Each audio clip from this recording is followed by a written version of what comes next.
Welcome to today's live stream, folks. This is Dr. William Clark. Glad to have you guys in the house again for another live stream. Let's get some lights going. We brighten up a little bit and got quite a bit going on.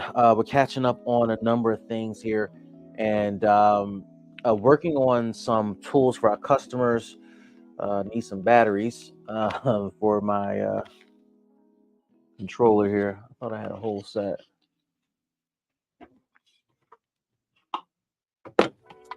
I had a whole set. Thought I had more than this. But yeah, all right. So we got quite a bit going on. Organizing some stuff in the office, but also working on some cool tools for customers and trying to solve a problem here for a customer. And it's a problem that's been on my mind for a while around how to develop our system to specifically perform a function for our customer. And us figuring this out, I think, will obviously help the customer tremendously, which is the primary focus that we have. But it also will help other customers who are going to have similar problems and challenges. And so we're committed to figuring it out, and we're going to try our best to figure it out today. What are you working on today? What's on your mind? What are you doing? What's like top of mind for you? Leave your comment in the chat. Something I do want to address too. I was talking with a friend yesterday about some of the tools we use, particularly around ChatGPT and AI. And that's our preferred AI tool as of right now. One of the things I kind of picked up from that conversation is the importance of continuing to practice improving your skills in all the tools that you use, regardless of what the tool is. Something that I would caution you against is jumping from tool to tool because you have a new need or the tool you're using requires some work or some workarounds. And the truth is, every tool that you utilize will always require some sort of workaround because there is no perfect tool, there's no perfect piece of technology, there's no perfect device. Every time a new iPhone comes out, the thing that cracks me up all the time is how often people say, I would wait if I were you to buy this. And it's always like the images, that people put on their YouTube feeds to kind of generate clicks and views. And the truth is, when you watch the videos and you look at what they're saying, they're talking about it from a very micro lens. And the reality is there will never, ever be the perfect tool because there will always be something that people will complain about.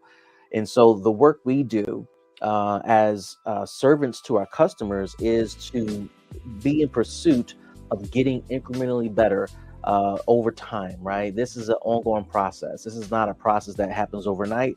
And quite frankly, even when it's all said and done, I'm not sure that we're going to have that perfect tool that our customers can say, man, it took them 20, 30 years to fix, but they got the perfect tool. There's always room for improvement. It's happening right now in very disruptive spaces that we are familiar with. If you think about the vehicles and the fact that we drive vehicles that are now electric, this is an improvement on a tool that has been around for quite some time, right? We had gas and combustion vehicles for a very long time, and people have been working on electric vehicles. And here we are with multiple businesses and companies that are selling electric vehicles to us. And I imagine it will continue to evolve. So with that being said, as you look at the tools in your toolbox, stop focusing on, man, how can I afford this new tool when you haven't mastered the tools that you have now? I strongly recommend you focus on mastering the tools you have now. It will save you tons of headache and money because what you realize is that you'll upgrade to this massive tool. You'll buy this new tool and it becomes widely unusable because it requires more work, new learning curve, more maintenance, etc. And a lot of that stuff that you'll discover will be at the cost of you trying to hire new people or learn a new thing, which then takes away from the time that you have doing what you know now, doing what you do best. So it's really just an important thought here to remind you to focus on what you got going on. So with that being said, we got a lot going on today. Going to encourage you to continue to focus your energy on what you got going on. Leave your comments in the chat here as I adjust my audio levels so that this doesn't peak too much. And let me just lower this a little bit. So, with that being said, I'm going to encourage you to continue to leave your comments in the chat. If you are a nonprofit organization and you want to get with me and talk about your goals, want to talk about what you have going on as an organization, I want you to go ahead and go visit me at drwilliampclark.com. Again, that's drwilliampclark.com. Schedule your free consultation. We'll be glad to speak with you. With that being said, let's get to work, guys. We'll be back in a few.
All right, y'all. So just want to check in real quick. See how you're doing. See how you're working out. And right now, I got two things going on.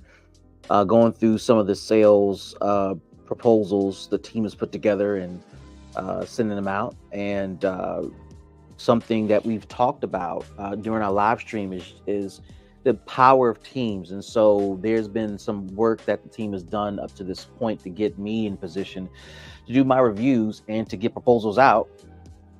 And so super thankful for that. The other thing that's happening concurrently, I'm on a separate device on Zoom working with one of my developers. And we're building this tool that I was telling you about. And this is thematically consistent. And you know, I think it's worth repeating over and over and over again, the power of teams, the necessity of teams, and why we got to have teams. Because look, you know, for me, and for others who are building systems and tools and projects and trying to serve customers well, you can't do that well by yourself. There are things about our tool that I don't understand in terms of just how to do X to get Y. I understand big picture things, but when it gets down to the depths of the system, it's going to require way too much time for me to figure out the solution to this problem. And I could do it, but then if I did that, what would suffer would be customer projects and other important things that are on my plate to do as CEO.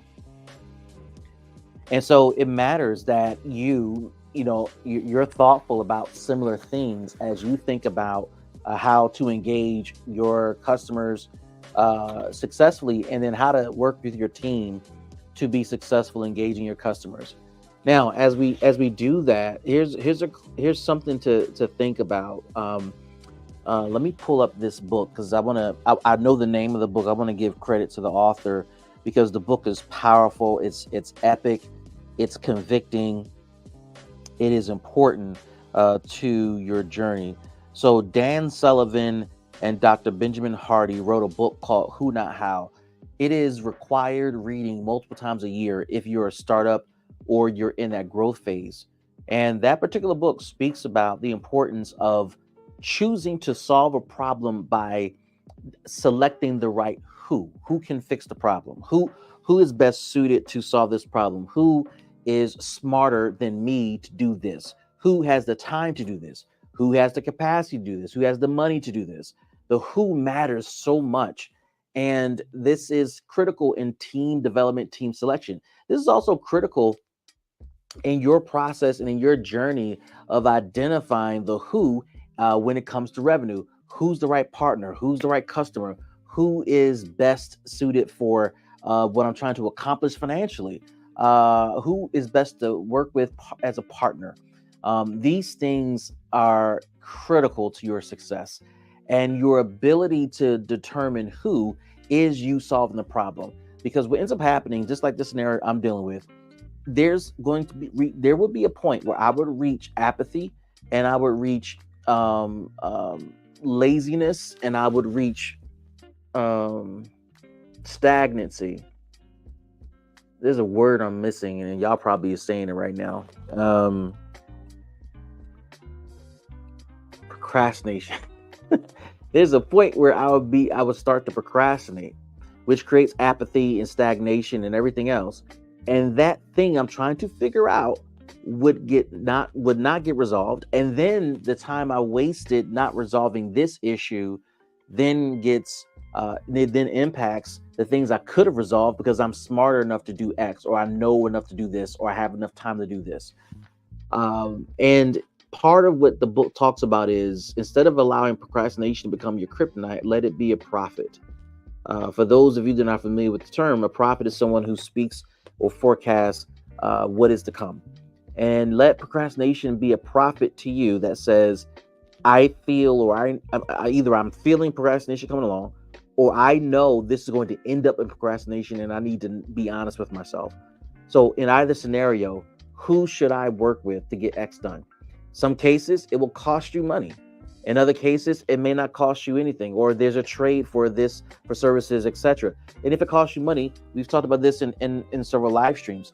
You might have to look at stipend projects where you jump on Upwork, you jump on Fiverr, or the platforms, gig platforms, and pay a fee to someone to do a thing. That is the who. So you pay for the who to come into your life or your business to do a thing. In my case, I have partners, I have staff that I work with to help me accomplish X. And the who matters so much. So while I'm live streaming, working with you, just know off to the side on my other device, I'm working with someone else on Zoom, watching him go through his screen. He's sharing the screen. I understand what he's doing because I can understand the flow. But then as he gets into the nitty gritty, I zone out because he's talking to me and he's explaining this. And I'm like, I hear you, understand you. How do we solve this problem? So we're going back and forth while I'm also doing the things that I'm working on. So don't lose sight of what you have to do for the business, but also maintain a vigilance when it comes to selecting the who, not how. What do you think about this topic? What are your thoughts about this? Leave your comments in the chat. With that being said, let's get back to work.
All right, family, we're going to wrap up this co-working session. Hope that you were productive during this 1 hour plus working session. And, again, the reminders for me today that I want to share with you, got to lean on your team. If you don't know how to get a hold of your team, got to read the book, Who Not How.